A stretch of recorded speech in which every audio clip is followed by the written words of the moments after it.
Kitab Samuel yang pertama, pasal 14. Yonatan menyerang Filistin. Pada suatu hari, Yonatan anak Saul berkata kepada hamba pembawa senjatanya, "Mari kita pergi mendatangi pasukan pendudukan orang Filistin yang berada di sebelah sana." Akan tetapi dia tidak memberitahu ayahnya. Saul berdiam di ujung Gibea di bawah pohon delima di Migron. Rakyat yang menyertainya kira-kira 600 orang. Ahia, anak Ahitub, saudara Ikabod, anak Pinehas, anak Eli, imam Tuhan di Silo. Dialah yang memakai baju efod saat itu. Namun rakyat tidak mengetahui bahwa Yonatan sudah pergi. Di antara pelintasan-pelintasan bukit yang Yonatan berusaha menyeberanginya untuk mencapai pasukan pendudukan orang Filistin, ada tebing bukit batu di sebelah sini dan tebing bukit batu di sebelah sana. Yang satu bernama Bozez dan yang lain bernama Sene. Tebing yang satu menjulang di sebelah utara, di depan Michmas, sementara yang lain di sebelah selatan, di depan Gibea. Yonatan berkata kepada hamba pembawa senjatanya itu, "Mari kita pergi ke pasukan pendudukan orang-orang yang tidak bersunat itu. Kiranya Tuhan akan bekerja bagi kita, sebab tidak ada yang merintangi Tuhan untuk menolong, baik dengan banyak maupun dengan sedikit orang." Pembawa senjatanya itu berkata kepadanya, "Perbuatlah semua yang ada dalam hatimu yang engkau inginkan. Lihatlah, aku bersama denganmu sesuai keinginan hatimu." Yonatan berkata, "Lihatlah, kita akan menyeberang menuju orang-orang itu dan menunjukkan diri kepada mereka. Jika mereka berkata kepada kita, 'Tunggulah sampai kami datang kepadamu,' kita akan tetap berdiri di tempat kita dan jangan naik menemui mereka.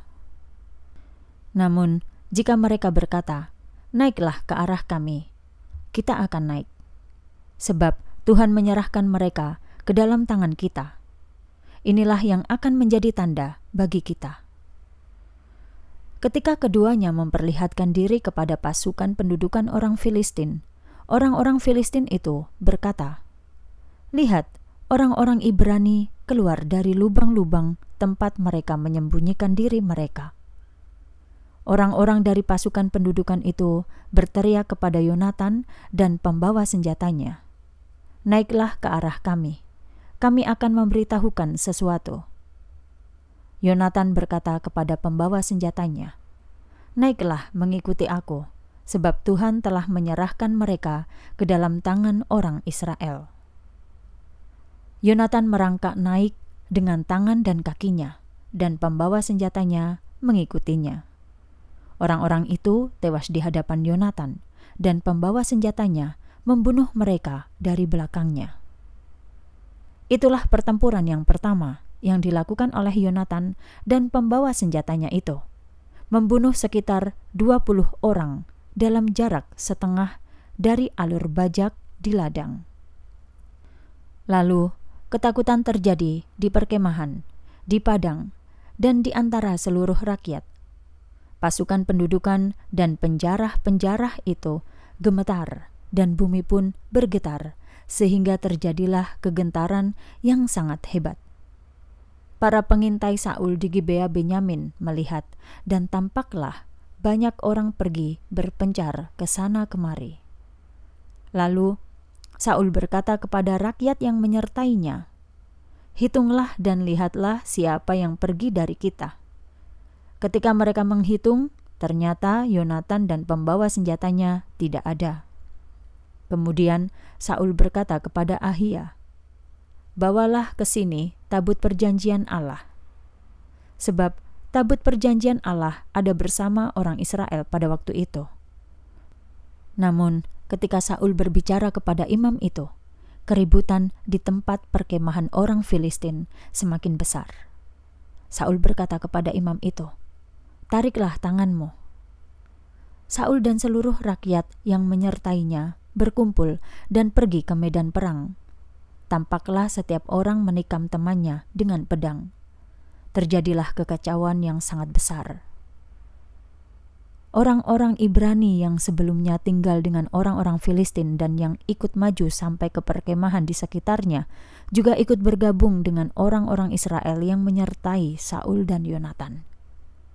Semua orang Israel yang bersembunyi di pegunungan Efraim mendengar bahwa orang-orang Filistin telah melarikan diri. Mereka pun bergabung menyusul dalam pertempuran. Demikianlah Tuhan menyelamatkan orang Israel pada hari itu. Pertempuran pun meluas sampai melintasi Bet Awen. Saul membuat kesalahan yang lain.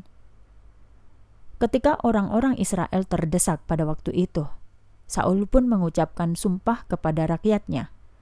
Katanya, "Terkutuklah orang yang memakan sesuatu sebelum matahari terbenam, sebelum aku membalas musuh-musuhku."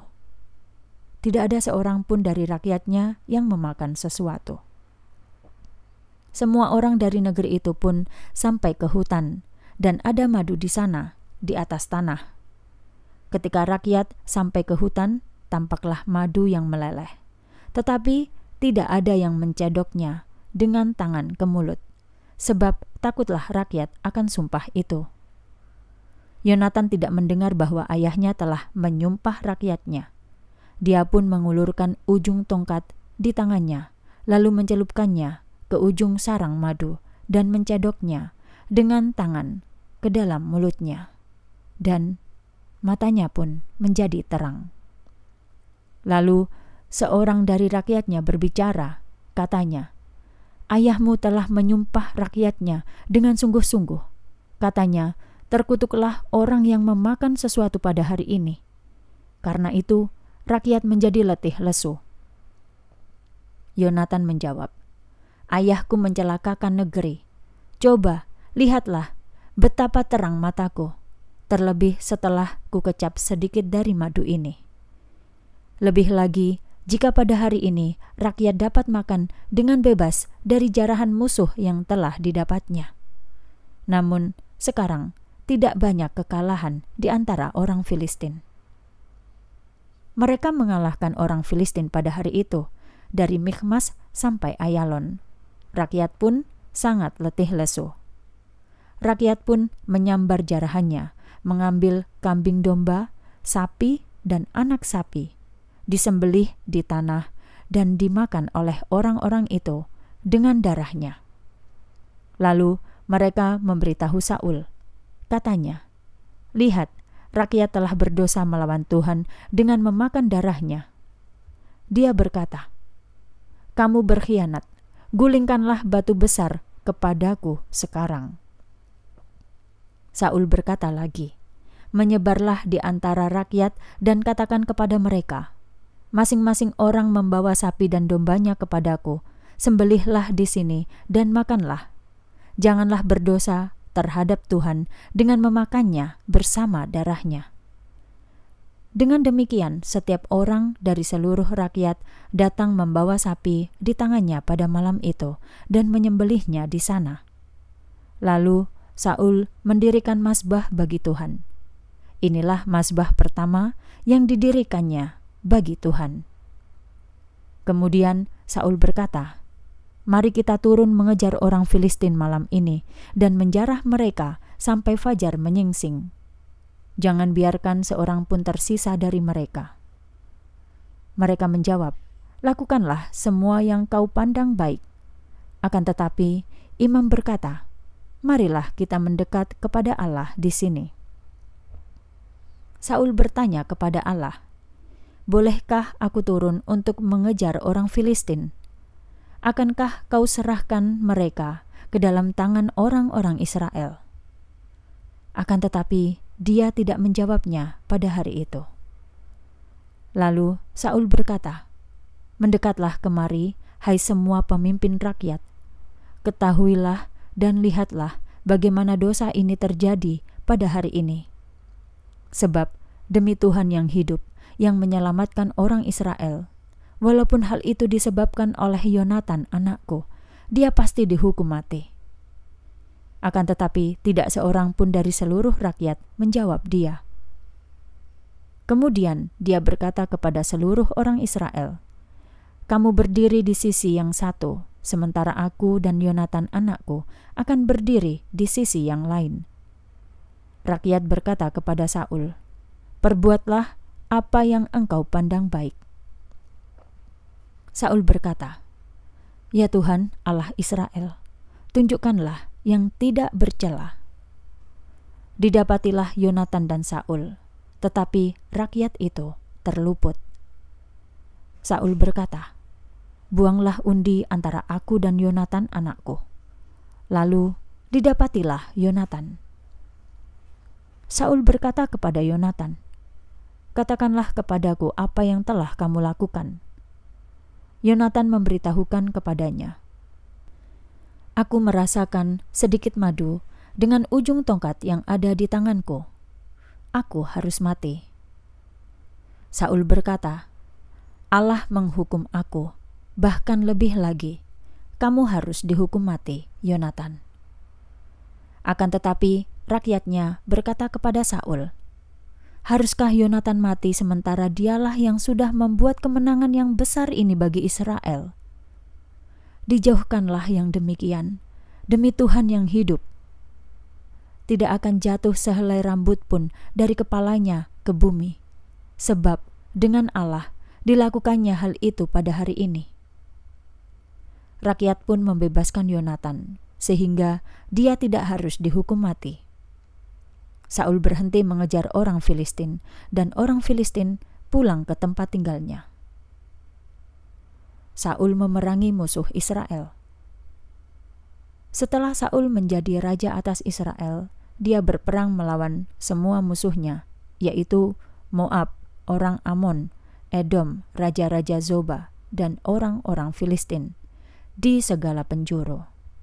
Kemanapun dia pergi, dia mendapat kemenangan. Dia bertindak gagah perkasa, mengalahkan orang-orang Amalek, dan melepaskan orang Israel dari tangan orang-orang yang menjarah mereka. Anak-anak Saul adalah Yonatan, Yiswi, dan Malki-Sua. Nama kedua anak perempuannya adalah Merab, yang tertua, dan Michal, yang lebih muda. Nama istri Saul adalah Ahinoam, anak Ahimaas. Nama panglima tentaranya adalah Abner, anak Ner, paman Saul. Kish, ayah Saul, dan Ner, ayah Abner, adalah anak-anak Abiel. Peperangan yang sengit melawan orang Filistin terjadi seumur hidup Saul. Jika Saul melihat seorang yang kuat dan seorang yang gagah perkasa, dia akan mengumpulkannya.